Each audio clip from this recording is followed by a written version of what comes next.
Good morning, boys and girls. How are you doing? I hope you're all well, and I hope you had a beautiful and a wonderful, blessed week. Today, we want to learn about gifts. Who has ever requested their mommy or their daddy or their uncle or whoever for a gift? Who has ever requested for a gift? We've all requested for gifts. Maybe daddy told you if you become position number 1, he will buy for you a bicycle, and that gift comes true. Or there's something you always wishing to have and you request mommy or daddy or a friend to give it to you. Whenever you're given it, it is now a gift. So today we want to learn about a unique gift. When I say unique gift, I mean something that not so many people ask for. I know we ask for sweets, I know we ask for chewing gum, I know we ask for toys, but today we want to learn about a very unique gift. You remember when I told you the story of David? When David beat Goliath and he defeated the Philistines?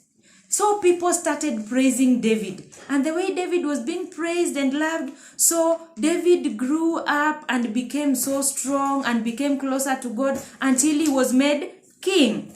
After he was made king, David sat on the throne for many years.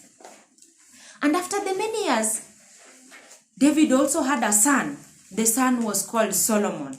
And we know if your daddy was a king, when your daddy dies, the son, the son of the king, you take over the throne. So when David was old and he knew he was going to die any moment from then, he told Solomon, my son, you will take after me and become king. Please, when you rule the people, please obey God's command, listen to God's voice, and always do what the Lord tells you. And Solomon listened and Solomon learned. Now after David's death, Solomon became king. You see, today I'm dressed like a king. Kings have this king's hat. Kings put on gowns and very nice dresses. You see, very nice garments. Today I'm dressed up like a king because I want to be King Solomon. So Solomon was seated on the throne. He was the king. So one day when Solomon was sleeping, can we sleep the way we usually sleep? Oh, Solomon was sleeping and dreaming and he was snoring. So we all know the way we snore when we sleep. Yeah. Yes, Solomon was sleeping and snoring. Then he had a dream. The Lord came to him in his dream and the Lord asked him, Solomon, what do you want me to do for you? Solomon answered, Lord God, you have given me everything. You have made me king, yet I was not worthy to be a king. You've made me take over from my father. What else can I ask for? A king has everything. The only thing I am requesting you, God, for is wisdom.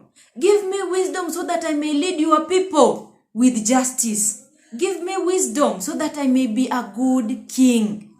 God was happy because Solomon did not ask him to kill his enemies. Solomon did not ask him to make him famous. Solomon did not ask him for big cars. Solomon did not ask for Mercedes-Benz, for Prado, for toys, for food. No. Solomon asked for wisdom. That is the unique gift we are talking about. And God was so happy. And God gave to Solomon wisdom. And so we find Solomon was the wisest king. And then when Solomon woke up, he realized, I have been dreaming and I have asked God for wisdom. He was so happy.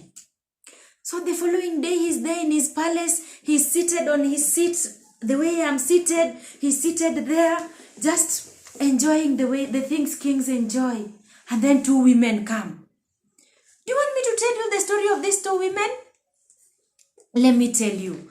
These 2 women, they all lived in one house, in the same house. They shared the same bedroom. They were friends. They were very close friends. And they all had small babies. Have you ever seen a small baby? The way they cry, nya, nya, mommy. They all had small babies. And so at night when they were sleeping, there is one woman who slept badly. He was also dreaming and snoring. And when she turned and slept on her baby. And the baby suffocated and the baby died. So when she woke up and she realized her baby is dead, she took her baby and went and placed her besides the other woman and carried that woman's child besides her. So when that other lady, that other friend woke up, she tried carrying her baby and the baby was not responding. She tried breastfeeding the baby is not responding. The woman started crying and told the other woman, you, this is your child, the one who is dead. And the other woman is also telling her, no, you are the one who have killed your child. My child is alive, yours is dead. And so they went to the king so that the king can help them solve that case. So they carried that one baby who is alive and they went with the baby to the king, the two of them. When they arrived to the king's palace, you know the way the king sits. The king was seated and they come. So the king looks at them, and they come and then they say, Your Honor, my lord, the king, this woman has taken my child. These are the ladies also saying, no, the dead child is yours. The alive one is mine. This one, no, that is my child. And the king ordered his soldiers, give me that child. And the king was given the baby, the alive baby. The king carried the baby. And then he sent another soldier, go get me a sword. And the king went and brought a sword. And the king took the baby by his leg. You see, when you cut the baby in the middle, you'll have two pieces. So King Solomon took a sword and the child, and King Solomon wanted to cut the baby. And just before he could cut, the real mother of the child said, No, my king, don't kill the child. Please give it to her. And because of love, because of the kind of a heart that lady had, King Solomon told them, this lady who has refused that the baby should not be killed is the mother of the child. Please give the child to her. And the child was given to the mother. And that is how Solomon exercised wisdom. And he solved that case so well. So very, very well. Did you enjoy the story? Yes. Have you seen Solomon's wisdom working? Yes. If Solomon had not asked God for that unique gift, the wisdom, he would have not known how to help these two ladies. He would have not known how to solve this case. But because the Lord gave him wisdom, he used that wisdom so well.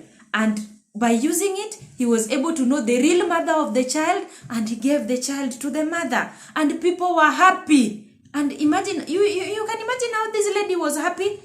Imagine their child was supposed to be cut. And you see, once you're cut into two, you die. You can't live again because one eye will be this side, the other eye that side. One nose, and you see, one ear. And you see, they only operate when they are together. And if that child would have been cut into two, the child would have bled and he would have died. So all of them would have not had children. I hope you enjoyed the story. And just as usual, from every Bible story, we usually get lessons. And lesson number 1 we are learning about is God's wisdom is available to those who ask. God's wisdom is available to those who asked. Solomon asked for wisdom and the Lord gave him.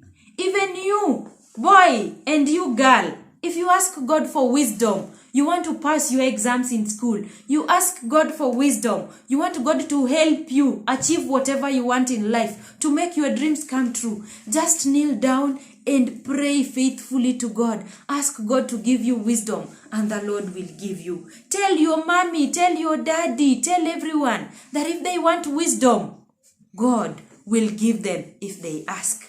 Lesson number 2.